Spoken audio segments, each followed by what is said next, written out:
Good morning and welcome to the new edition of Dr.Lamba's Awakening Call. India has a unique future, the future of being a superpower, the future of playing a role that can alter the complete socio-political system. But there is a slip between the cup and the lip. And the careful leaders have to ensure that the cup does reach the lips.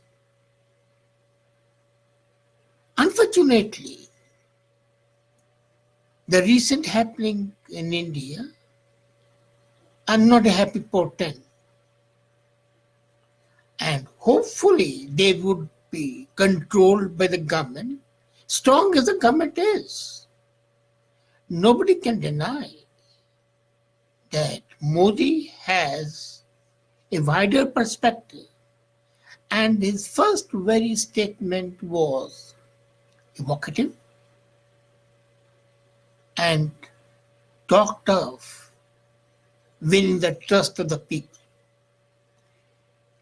Until and unless the trust of the people is won, this government might, instead of being the precursor of bringing India to technological leadership, to political leadership, to cultural and social leadership, might face that situation, which shall be awesomely hopeless and reminiscent of the stupidity of Pakistan. Now, let's be very clear. Until and unless the government of India takes proactive steps, what happened last week can be disaster for India. And a disaster for India essentially means a disaster for the whole of South Asia. Now you would be thinking what I'm driving at. I'm driving at the fact that any country which negates the linguistic issues is liable to repeat the folly of Pakistan. What happened was the imposition of Urdu resulted in the breakup of Pakistan. Shall India go the same way? In this era of the cricket, let's take the cricket analogy. You win the toss, which Modi has won. The first batsman, that's Modi, and the second batsman, Amit Shah, they take a huge swing at the first ball, hoping to score a six, which they are. But they get caught. The lesson is clear. Governing India is not T20 or even a one-day match. It's more like a test match lasting not 5 days but 5 years. You have to take time to pace yourself, take care not to waste time or lose wickets. There's no draw in this game. Now, the Hindi curriculum controversy has brought to the problem in relief which Modi is going to face, and Modi has to face that.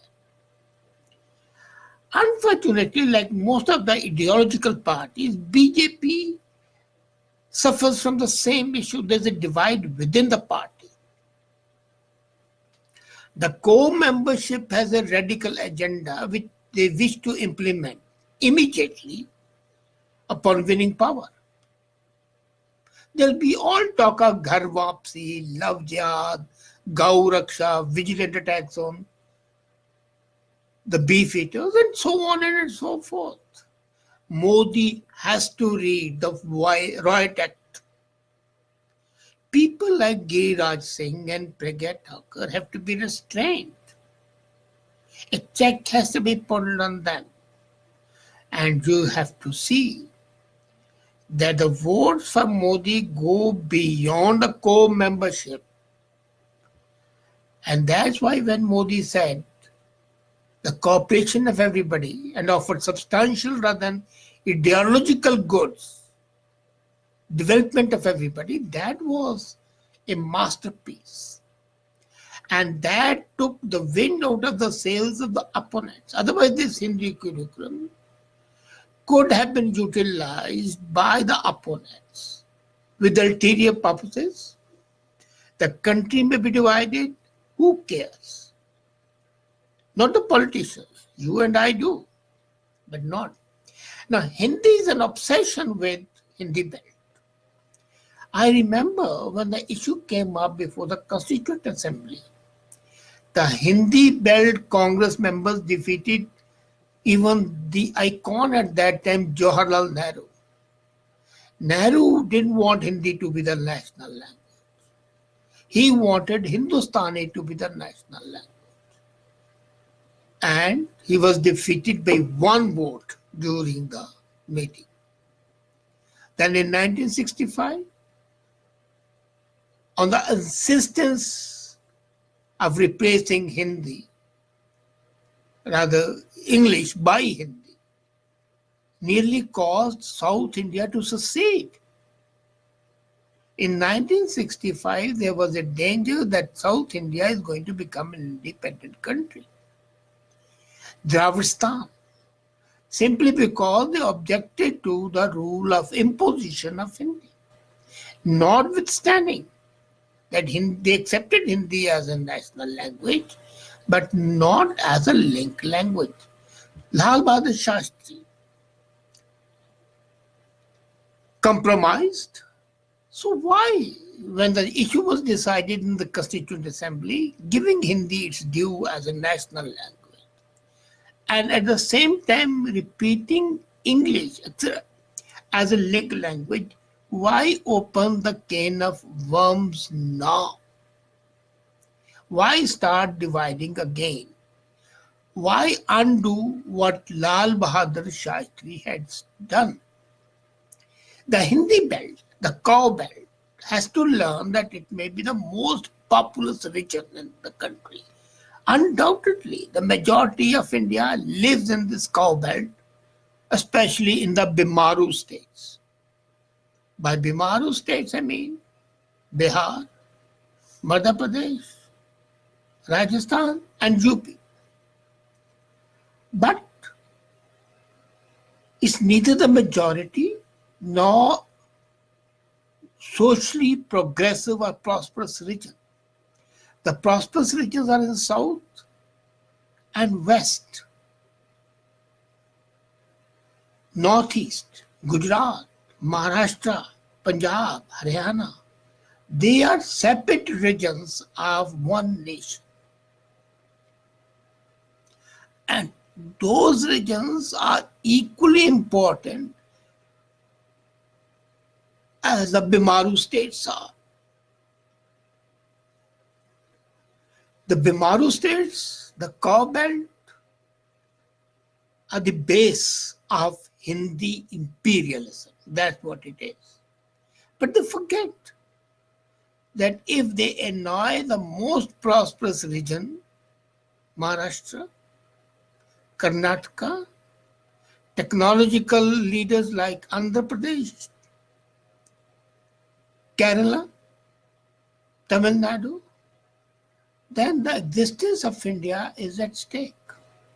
Then another thing, why Hindi should be imposed? Hindi is just 200 years old. Tamil is 4,000 years old. If it had been Sanskrit, it would have a more acceptability. And even Tamils would not accept to Sanskrit because they are more scholarly in Sanskrit. If you want to unite the nation generally, encourage the learning of South India or northeastern language, Hindi and English are jointly national languages. Learning both is a luxury and a necessity. Studying Tamil, Bengali, or Assami may bind the nation together. And that is what is the need of the time.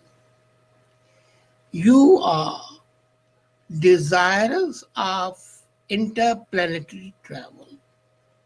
You want to be number one economic power, if not number one, at least number two or three. You want to be politically game changer. And you are a house divided. How can you achieve your ambition? Secondly,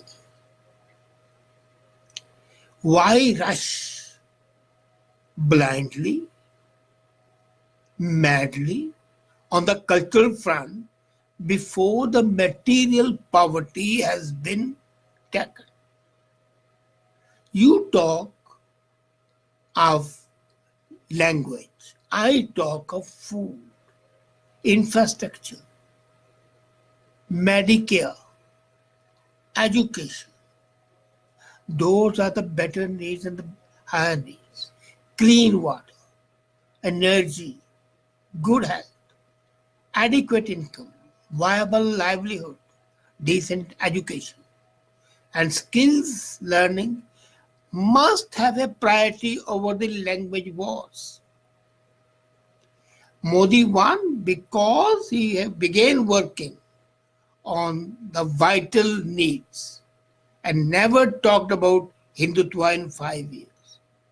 2014 to 2019, there was not a single word in support of Hindutva by the Prime Minister directly. There might have been some winking, but then he read the Riot Act when some beefeaters, alleged beefeaters, were killed. And then eating is somebody's personal choice. I'm very clear about it. Nobody has the right to dictate to others what should be eaten and what should not be eaten. BJP now is on lease of power. It has a lease of power for 5 years. Its Hindu core belt supporters will have to learn not to harm the government.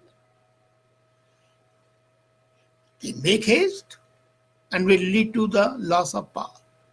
You remember 1971, as a matter of fact, in 1948, when the Pakistan leaders declared Urdu to be the national language and did not accept Bengali as a national language or even as a link language. And Bengali, the readers were more Bengali, it was a richer language and anything. But then ultimately, the action of 48 resulted in 1971 and breakup of the country.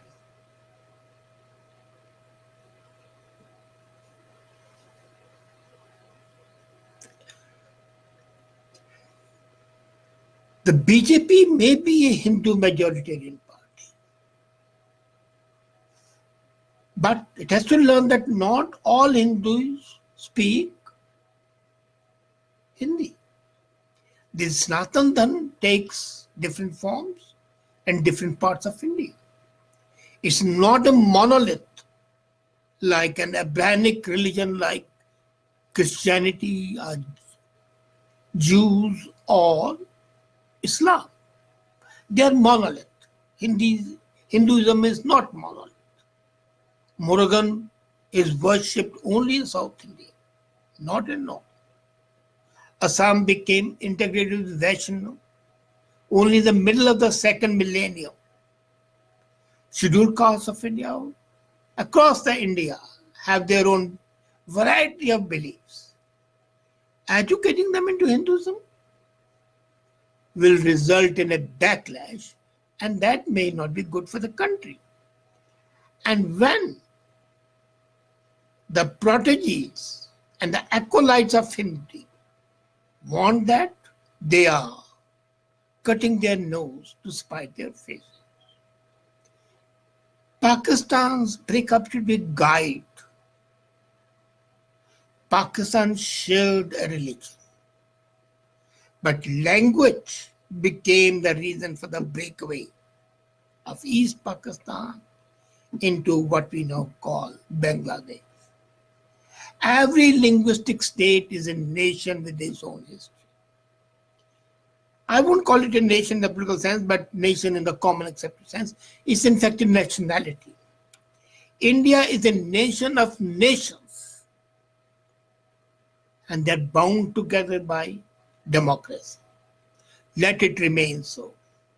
Let the acolytes of Hindi not terrify Telugu, Kannada, Marathi,